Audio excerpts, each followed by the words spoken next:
we have a session on delivering growth in the workplace through diversity and inclusion by PHETSO, founder, Botswana Women Lead in Circle. Over to you, PHETSO, for your session. All right. Good afternoon, good morning, depending where you are in the world.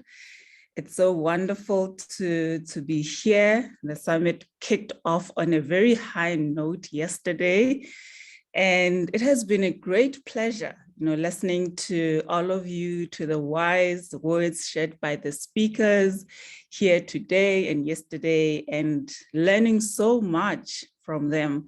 I take this opportunity to thank you, Apana, and Santosh as well. Without you, it would have not been possible for us to pull out such a successful and incredible event. So let me share my screen.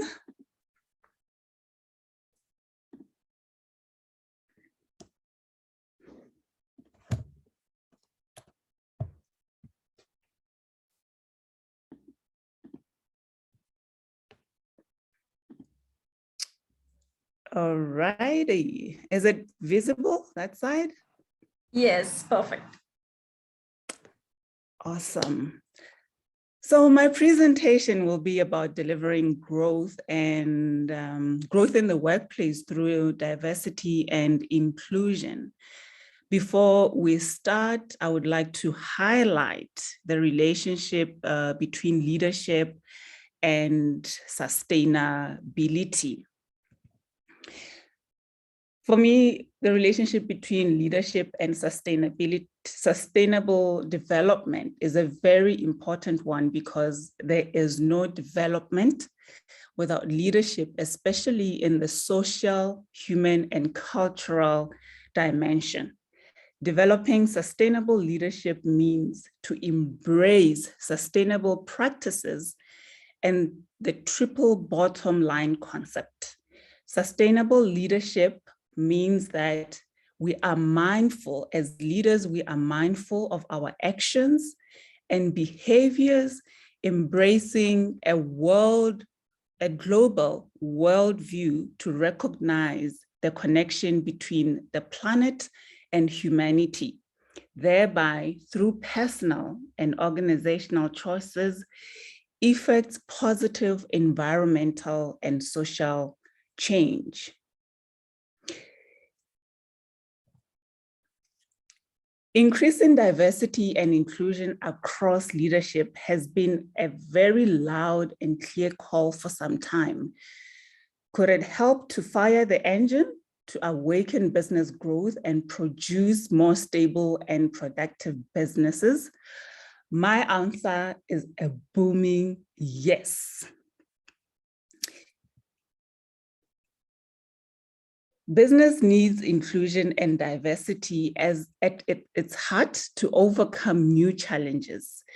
In the current climate of uncertainty brought about the pandemic by COVID-19 and the looming global recession, diversity and inclusion could prove to be the solution to stability and growth in the difficult times ahead.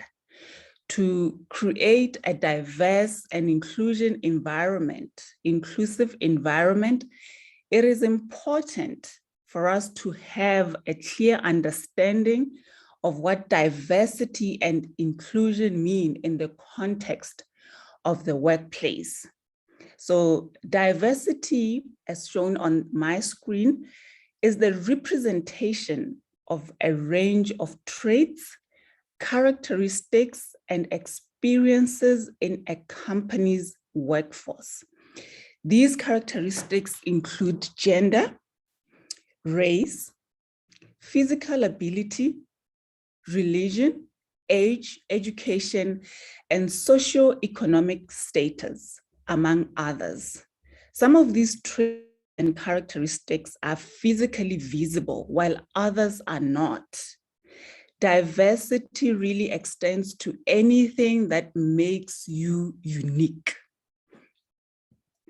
While inclusion on the other side is when those differences are valued and supported, and the barriers in the workplace are removed that would prevent anyone, any person from reaching their full potential in the workplace. True inclusion celebrates all factors of diversity and enables everyone in the company, in the organization, to perform at their best in a safe, supportive environment. A company's workforce may be diverse, but if employees do not feel safe and welcomed, respected, and valued, that company is not inclusive at all. A key takeaway here that I would like to share with you is, in the workplace, diversity means having people with a variety of skills, races, genders, and more present in your workforce. And that speaks to the what. While inclusion means providing a safe and supportive environment for all, and that speaks to the how. So diversity speaks to the what, and inclusion speaks to the how. So let's look at the various ways in which inclusion and diversity leads to organizational growth.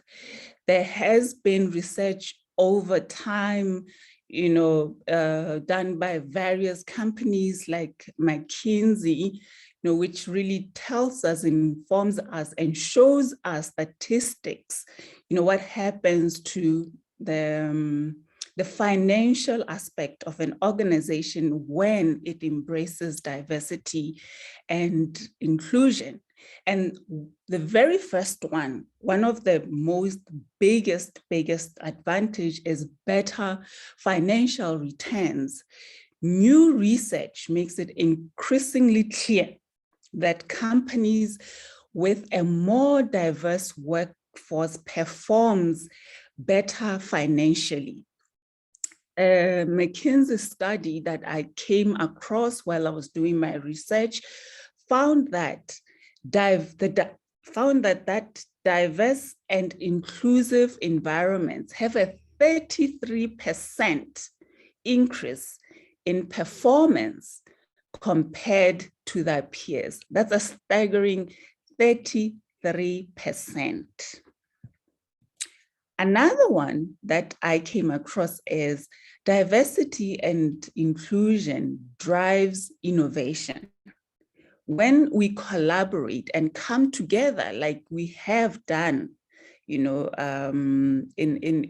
our cause currently, we, with different backgrounds and different thought processes, when we work together, we stimulate one another's minds in ways that like-minded people cannot. And I've seen that and read that from a neurological perspective. The human body creates hormones and energy that elevate mental performance in a diverse group. One creative idea sparks another and another. Companies with higher than average diversity has 19% higher innovation revenues, 19%. And another one is advantage when companies embrace diversity and inclusion is attracting and retaining talent. According to one company, Glassdoor, diversity, there was a survey, I think, done in 2020, diversity hiring survey, 67% of millennials and Gen Z employees value diversity when considering employment opportunities. That is the current generation. they value companies which are more diverse and which are inclusive. The Society of Human Resource Management found that 1 in 5 workers have left their job because of the workplace culture. And the cost is at a staggering $223 billion US.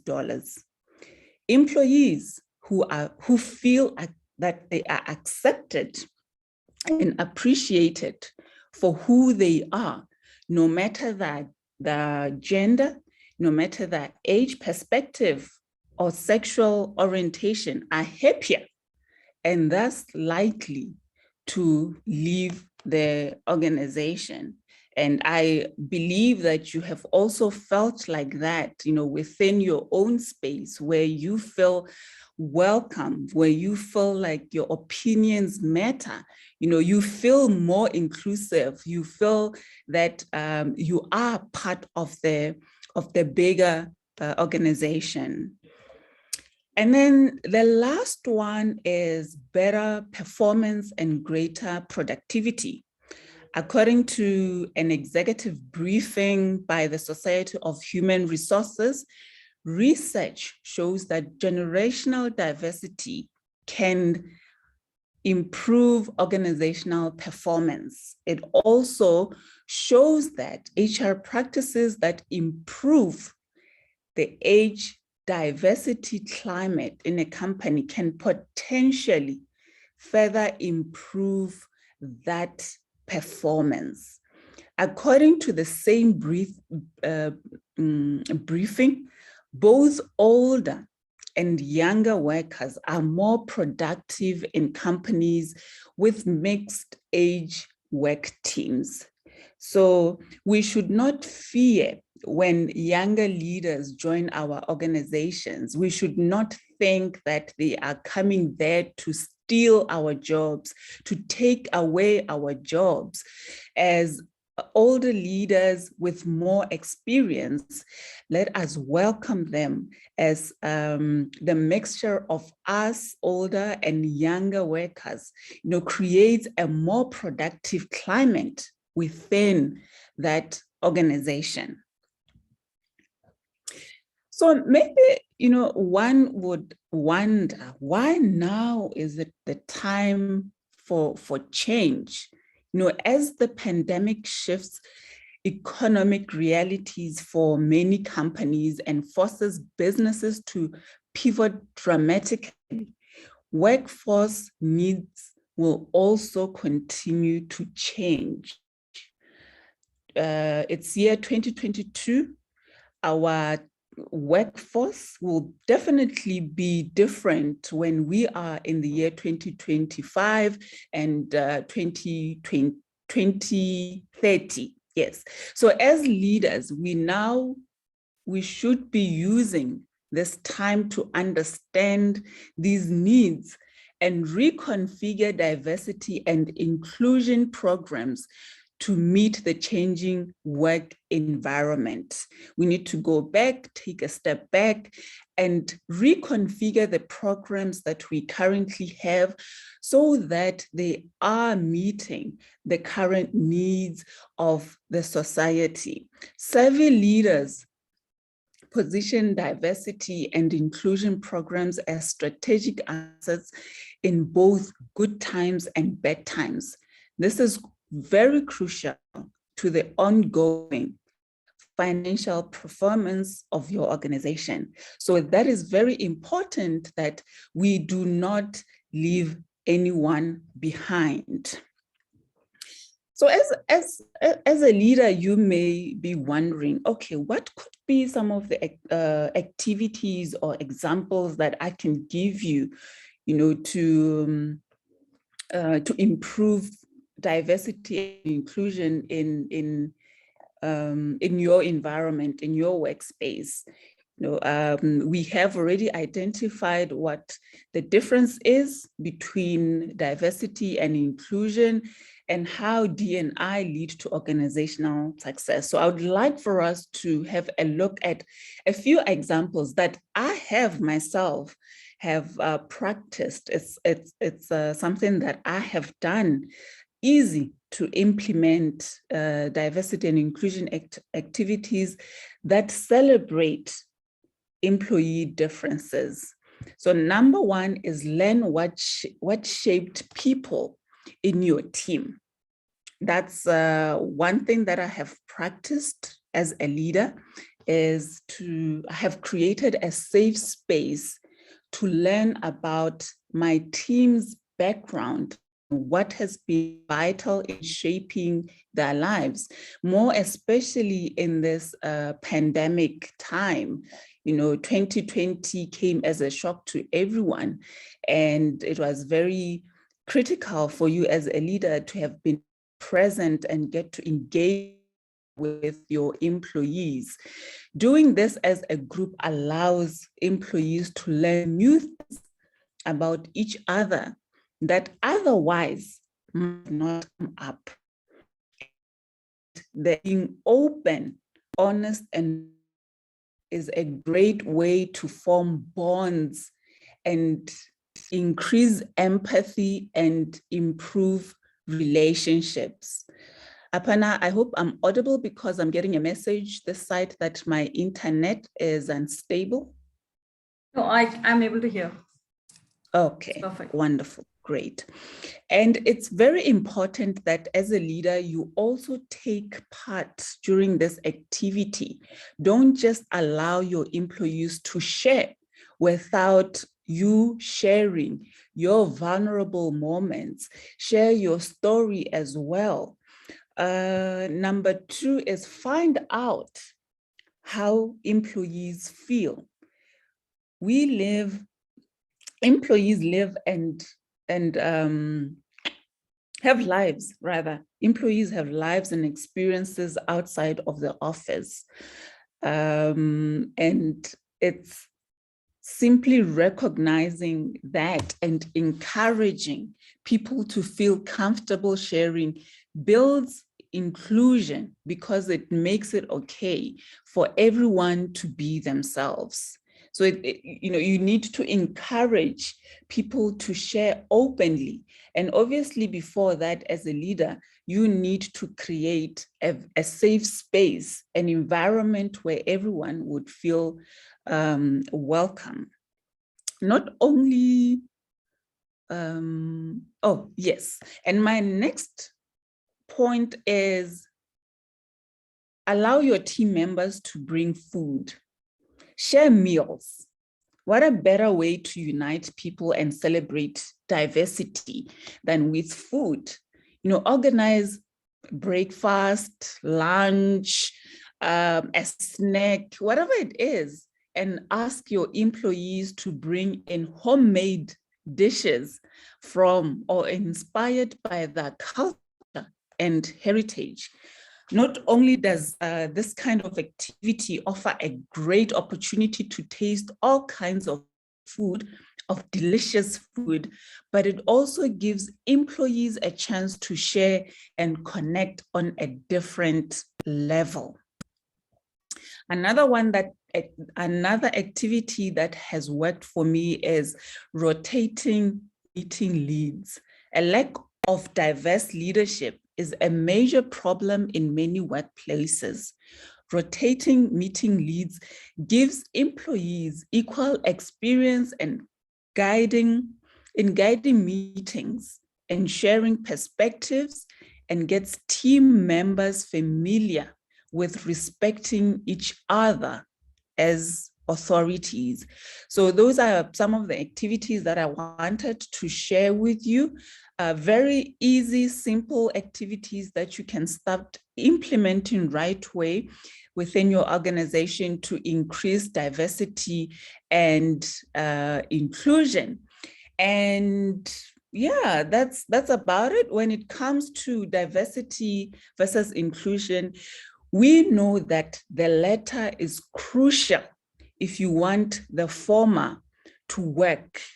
We also know that organizations that manage to make the diversity and inclusion efforts work benefit from better financial results, a higher degree of innovation, improved employee retention.